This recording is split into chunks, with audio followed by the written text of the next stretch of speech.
Hey guys, welcome back to my channel. I'm Jessica Flynn and I am the owner and maker of Flynn Sisters Boutique. And today we are going to be putting together a tumbler using these beautiful new prints that I got from Banff Custom Creations. We're going to be making this cup for Breast Cancer Awareness Month. So exciting. You're going to also find all the products that you see in this video listed and linked in that description box as well. You might even find some discount codes. So that's enough chit chat from me. Let's go ahead and get started.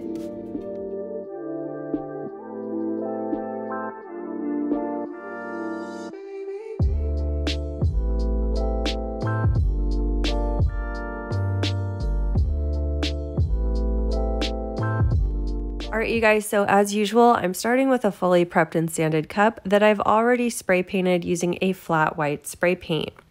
As soon as my spray paint was dry, which was about a half hour or so, I was ready to start. I've got 30 milliliters of epoxy here. I've already mixed it, and I'm going to add in some glitter. You want to like fully saturate the epoxy with the glitter, but you don't want it to change like the texture of your epoxy. So we don't want to add too much, but we also don't want to add too little. And we want to make sure that we've mixed it in thoroughly so that we have nice, even consistency when we go to spread this onto our cup. All right, so while my cup's on the turner, I'm just going to coat my cup in the epoxy and glitter mixture. I'm using a 30-ounce tumbler today. This is a skinny straight from Craft Haven. If you had a smaller cup, you might not use that whole 30 milliliters of epoxy, but it's always a good idea to have a little bit more than you need than not enough, all right? So we're just gonna spread this on, even the bottom, all right? And I'm gonna let this dry for about 8 to 12 hours before we move on to the next step. So once we've got that base glitter layer on our tumbler done, we're ready to start working on our vinyl. This is going to be like a tracksuit split design. So if you watch my original tracksuit split video that I did way back when, you'll have two sections. So basically two V sections on the tumbler with a different pattern or color on either side. So for my top pattern, I'm using this ribbon print. This is the semi-transparent vinyl sheet from Banff Custom Creations. And I'm gonna tape down one side to anchor it down while I just kind of line up the edge of that vinyl with the top of the cup. And then I'm going to use a pencil to mark where my vinyl meets together. Okay, so I have a perfect amount that would go, you know, span the width around my tumbler. All right, so I'm just gonna mark one on the top, one on the bottom, so I know, you know, what size, height, and width that I need for my vinyl sheet. And I'm gonna trim that using my paper trimmer. All right, once we've got that all trimmed up, I'm going to again do like a kind of a rough draft wrap around the cup, or like a trial run to see that it matches up. And then I'm going to fold my vinyl sheet in half. Once we're for sure, you know, that that's the right height and width that we need. And then I'm going to line up my ruler with the bottom crease and the top corner. So we have a perfect diagonal from the middle bottom crease there to the top corner. And I'm going to mark that with a pencil. Okay, and once we've got that marked off, I'm going to very carefully hand cut that out using a pair of scissors. And we should end up with a perfect V triangle that will span the length of our cup vertically and the width of our cup horizontally. All right, and so for the opposite side, we're going to use a different pattern. So I'm going to use the triangle that we just cut for our top front piece, this triangle here that we just made. I'm going to use that as a template to cut out the opposite side. I'm going to use a really pretty transparent pink leopard print for the other side. So we're just going to lay that triangle that we just cut out against the back of the pattern we're going to be using. And I'm going to measure the triangle to be about 1/4 inch wider than the first triangle we did. I want to have about 1/4 inch seam allowance with this other side so that when I lay it, I have some wiggle room in case I miscalculated a bit. If you've ever worked with, wrapping vinyl, particularly in like one of these V-shaped patterns, it's always good to give yourself a little bit of seam allowance or a little bit of wiggle room in case things don't perfectly line up. Okay, because I would rather have a little overhang and trim the excess than to not have enough on one side or another and have it mess up, okay? So that's why we want to measure this out about 1/4 inch wider than the other one. And again, we're going to hand cut this using a pair of scissors. And then once we got these all cut out, we're ready to put them on the cup. Before we do that, I am also going to cut a little section out of my front pattern to place this Cure sticker cal. So the sticker cal is also from Banff Custom Creations. This is her sticker cals that were printed with the white opaque ink, okay? So it's not really see-through, it's not like water slide, and it's not like clear cast, okay? You can't see through the printing, but you could see through the background that it's printed on, okay? So essentially it's a clear sticker with opaque images. I'm gonna trim around the sticker, like on the paper backing here. I'm just trimming along where the natural edge of the sticker is here, okay? And then once I got that cut out, I'm gonna trace that along the back of my vinyl triangle, okay? The reason why we're doing this is we're gonna cut out a section of that vinyl so that when I place that sticker cal against it on the tumbler, it's not too busy, okay? Even though it's opaque printed images, if I mount that right up against all those ribbons, it might look too busy. You're going to have a hard time reading what that says. So I'm just going to cut out this section. So here we are, just tracing around the back. Make sure you lay your image face down. I also folded my sticker cal there in half and lined up the half crease in my sticker with the half crease that we had put on this vinyl triangle earlier in the video, if you remember, okay? Then I'm gonna take my scissors and I'm just gonna cut along the tracing line that I just drew there with my pencil. And then once I got that main shape cut out, I didn't like the look of all of the like half cut ribbons around it, so then I just trimmed those out as well. You're not going to see the edges of this on your tumbler after you epoxy, so don't worry about any of that. Once I got this cut out, I was ready to mount it to my tumbler. All right, now we're going to apply our first large section of vinyl. So I'm first going to line up the edge of my vinyl triangle with the top rim of my tumbler. And I'm going to anchor down one side of my triangle once it's pulled taut and it's nice and straight. I'm just going to anchor that down with some painter's tape, okay?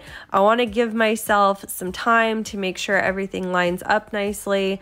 And I also want to hold my place for when I start to apply it on the other side. All right, so once we got all our tape down and I feel confident about, the placement and all of that, what we're gonna do is we're gonna peel back a small section on one side, okay? And I'm going to anchor down my vinyl with that one side. All right, and once I've got that small section there anchored down, I'm going to remove my painter's tape from the other side of my triangle there. And I'm gonna slowly start to apply my vinyl while also leaving on that paper backing for as long as possible, okay? Really take your time with this. I'm not gonna lie, this material is a little bit more difficult to work with than, say, a traditional printed vinyl or even water slide for that matter. It is a little bit rigid, okay? And you can't, once it's positioned down, you can't really reposition it. I mean, you could, but it tends to like leave a little bit of sticky residue. So you really got to be confident in your placement with this stuff. So I really took my time to make sure everything was lined up. I got all the wrinkles out and the bubbles out. You'll definitely want a vinyl scraper, or those little vinyl squeegee tool things when you're working with this material, just to make sure you get all the air bubbles pushed out. You want to be pushing those air bubbles and wrinkles out in the same direction as where your paper backing still is, okay? So once we got all of that applied, I'm going to basically repeat that same process for the opposite side where we're going to apply that pink leopard triangle that we cut. You know, again, trying to anchor our positioning with the painter's tape, then on the opposite end, starting with a small section to anchor and then moving on to the remainder of the vinyl application while still leaving the paper backing on as long as possible, pushing all the wrinkles and bubbles out in the same direction that the paper backing is in. Okay, that way we're pushing the bubbles towards the opening rather in the direction where the vinyl has already been applied. If you find that you're having a hard time removing some of the bubbles, just pop a little slit into the bubble with your craft knife and then smooth it out carefully. Once we've got that all laid down, I'm going to trim the excess where it overlaps onto my ribbon pattern. Remember that we did put that 1/4 inch seam allowance, so there will be some to trim off. If you feel comfortable about how you trimmed your triangles from the get-go, don't add a 1/4 inch seam allowance. I just did that because I tend to mess up, okay? And it is a little bit tougher to remove that excess later, but again, I'd rather have too much material than not enough, okay? So once we've got that excess trimmed, I'm going to put a piece of painter's tape around the top and bottom rim of my cup and use that as a guide to trim off the excess. You want to trim down about a 1/16 of an inch from the top rim of your tumbler. You don't want to try and take this stuff all the way to the top rim because it's going to wrinkle up there, okay? Especially if you had epoxy on first where you have a bit of a curve up there at the top. This stuff doesn't like going around curves, okay? I will advise you, big warning, do not trim too far down or apply too much pressure with your knife at this step because we only have one layer of epoxy underneath this. We could very easily go like way past the epoxy and risk damaging our finish underneath and exposing stainless steel and things like that. Don't ask me how I know, okay? So when you're trimming off at the top there, just be careful. If you wanted to use your edge trimmer, you could do that as well. I just find that the edge trimmer isn't as accurate for me when I'm using these types of vinyls. All right, and so once we've got it trimmed at the top and the bottom, I'm going to go over one more time with my vinyl squeegee to make sure I get all the wrinkles out. And then I'm ready to apply my sticker cal to that opening that we had created earlier. I just remove half the paper backing from one side and then, you know, anchor it down, then slowly apply the remaining side, pushing out any kind of bubbles and things, okay? And look at how cute already. I love it. Okay, so then I'm going to apply a coat of epoxy right over this. This coat was 20 milliliters of epoxy, although I probably could have done 30. And I let that dry for about 8 to 12 hours before I moved on to the next step. For my next step, I am going to be doing my regular sanding routine. We're going to be sanding down a small line of stainless steel up at the top. I'm going to show you guys close up here what that looks like and just how much we take off. I get a lot of questions about this step. Mainly, we're exposing a very fine line of stainless steel, no more than like 1/16 of an inch at most, okay? And that exposed line of stainless steel is where our final coats of epoxy will adhere to create the seal for our tumbler. I'm also going around and sanding any tiny little bumps and things that we might have gotten, okay? I'm going to rinse that off with some dish soap and water, dry it off with some paper towels, and then I'm going to apply our vinyl line details. The vinyl lines are really going to help me clean up any kind of messy bits that I got where the two patterns met up, okay? I will link where I got this vinyl down below in the description box, but all we did to create these vinyl lines was I cut a square in Cricut Design Space with the sizing of 11.5 inches wide by 0.15 inches tall. Inevitably, I will get this question in my comment section on this video. What size did you cut these at? Again, it's 11.5 inches wide by 0.15 inches tall. That is a pretty standard height and width for the vinyl lines that I like to do. Okay.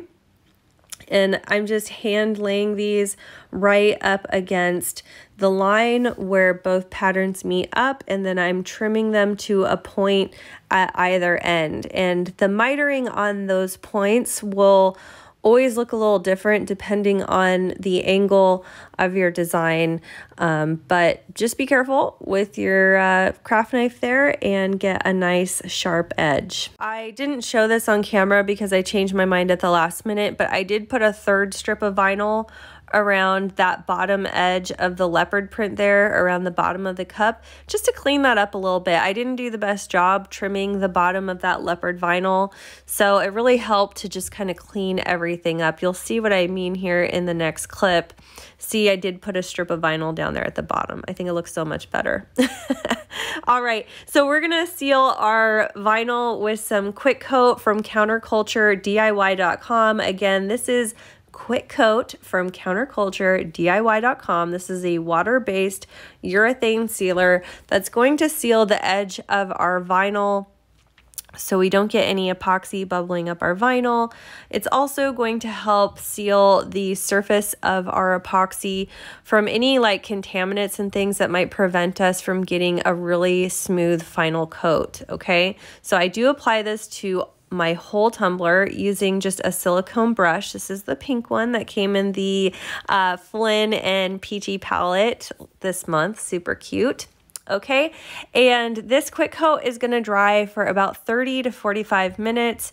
Be sure that this stuff is completely dry to the touch before you epoxy over it. Otherwise, your epoxy will look cloudy.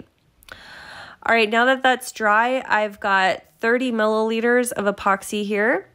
I'm going to apply this just like I would any other coat. This should be my final coat.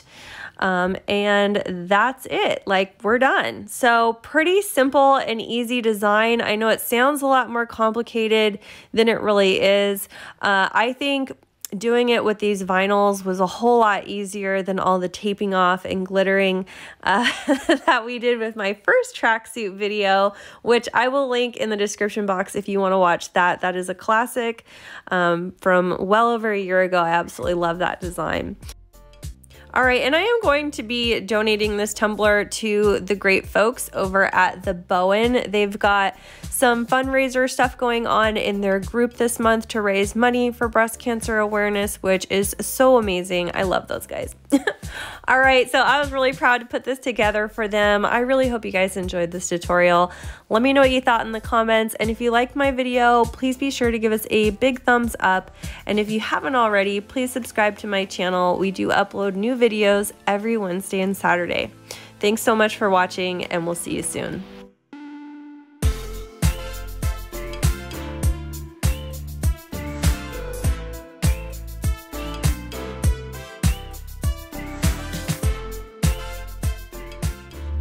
And a big thank you to all of our Flynn Sisters exclusive members. Thank you for your pledge. Your support means the world to our channel. If you love this video, you could check out our last video here. Also be sure to find us on Instagram, Facebook, Pinterest, and of course subscribe for all our new videos that come out every Wednesday and Saturday. Thanks so much for watching. See you soon.